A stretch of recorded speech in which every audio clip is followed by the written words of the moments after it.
আসসালামু আলাইকুম রহমতুল্লাহ।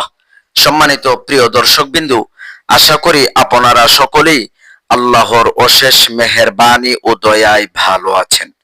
সম্মানিত প্রিয় দর্শকবিন্দু, আমরা হযরত মূসা আলাইহিস সালাম এবং হারুন আলাইহিস সালামের জীবনী বর্ণনা করছি, অর্থাৎ মূসা এবং ফেরাউনের কাহিনী বর্ণনা করছি।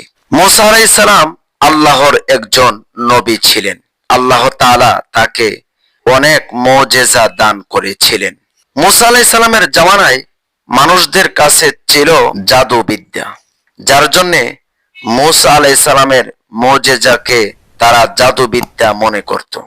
এই জাদু এবং মুজিজা নিয়ে কিছু কথা। মুজিজা অর্থ মানুষের বুদ্ধিকে অক্ষমকারী, অর্থাৎ এমন কর্ম সংগঠিত হওয়া যা মানুষের জ্ঞান ও ক্ষমতা বহির্ভূত, যেটা মানুষের দ্বারা কখনো সম্ভব নয়। মুজিজা কেবল নবীগণের জন্য খাস এবং কারামত আল্লাহ তাআলার নেককার বান্দাদের মাধ্যমে কখনো কখনো প্রকাশ করে থাকেন, যা কিয়ামত পর্যন্ত জারি থাকবে। মুজিজা নবীগণের মাধ্যমে সরাসরি আল্লাহর পক্ষ থেকে হয়। পক্ষান্তরে জাদু কেবল দুষ্ট জিন ও মানুষের মাধ্যমেই হয়ে থাকে এবং তা হয় অদৃশ্য প্রাকৃতিক কারণের প্রভাবে। জাদু কেবল পৃথিবীতে ক্রিয়াশীল হয়, আসমানে নয়। কিন্তু মুজিজা আল্লাহর হুকুমে আসমান ও জমিনে সর্বত্র ক্রিয়াশীল থাকে। যেমন শেষ নবী সাল্লাল্লাহু আলাইহি ওয়াসাল্লামের অঙ্গুলি সংকেতে আকাশের চন্দ্র দ্বিখণ্ডিত হয়েছিল। মুজিজা মানুষের কল্যাণের জন্য হয়ে থাকে, কিন্তু জাদু স্রেফ বেলকিবাজি ও প্রতারণা মাত্র, এবং যা মানুষের কেবল ক্ষতি করে থাকে। জাদুতে মানুষের সাময়িক বুদ্ধি বিভ্রম ঘটে, যা মানুষকে প্রতারিত করে। এজন্য একে ইসলামে হারাম করা হয়েছে। মিশরীয় জাতি তথা ফেরাউনের সম্প্রদায় ওই সময় জাদুবিদ্যায় পারদর্শী ছিল এবং জ্যোতিষীদের প্রভাব ছিল তাদের সামাজিক ও রাজনৈতিক জীবনের অত্যাধিক। সে কারণ তাদের চিরচরিত ধারণা অনুযায়ী মূসা আলাইহিস সালামের মুজিজাকে তারা বড় ধরনের একটা জাদু ভেবেছিল মাত্র। তবে তারা তাকে সাধারণ জাদুকর নয়, বরং বিজ্ঞ জাদুকর, সাহির আলিম বলে স্বীকৃতি দিয়েছিল।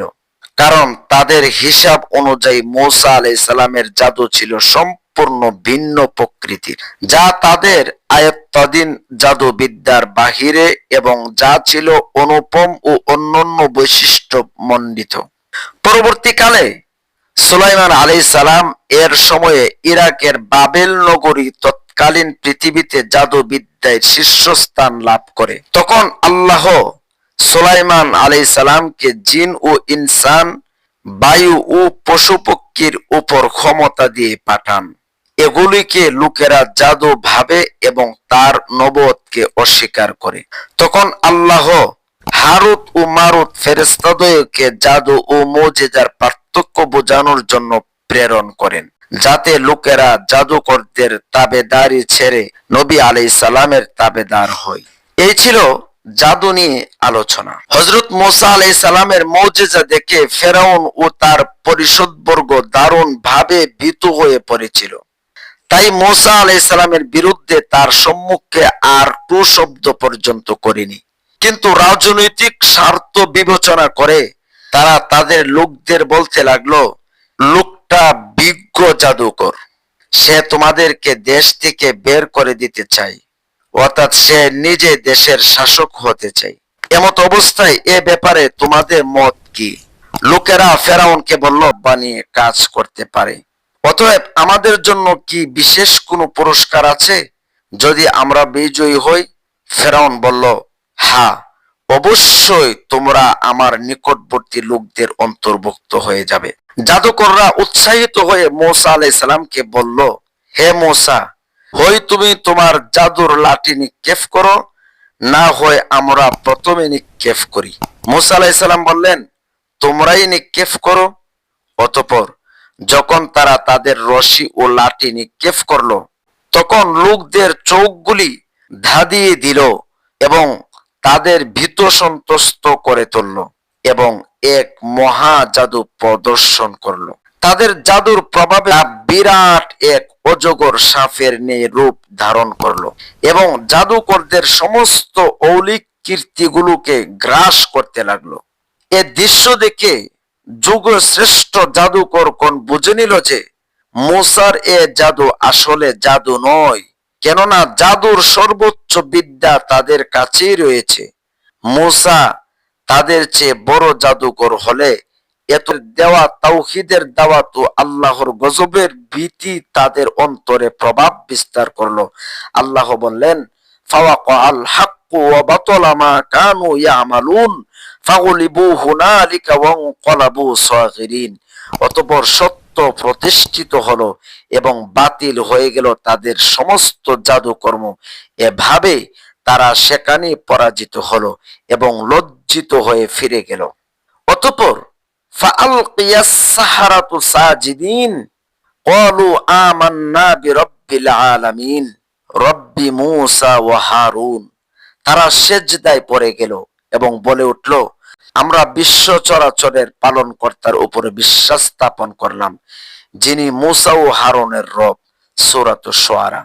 পরাজয়ের এ দৃশ্য দেখে ভীত বিহ্বল ফেরাউন নিজেকে সামলে নিয়ে উপস্থিত লাখো জনতার মনোবল চাঙ্গা রাখার জন্য জাদুকরদের উদ্দেশ্য বলে উঠল, আমার অনুমতি দানের পূর্বেই তোমরা তাকে মেনে নিলে নিশ্চয়ই সে অর্থাৎ মূসা তোমাদের প্রধান, যে তোমাদেরকে জাদু শিক্ষা দিয়েছে।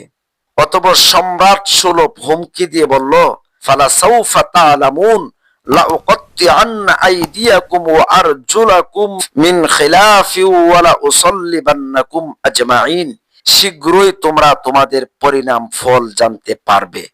আমি অবশ্যই তোমাদের হাত ও পা বিপরীত দিক থেকে কেটে ফেলবো এবং তোমাদের সবাইকে শোলে চড়াবো।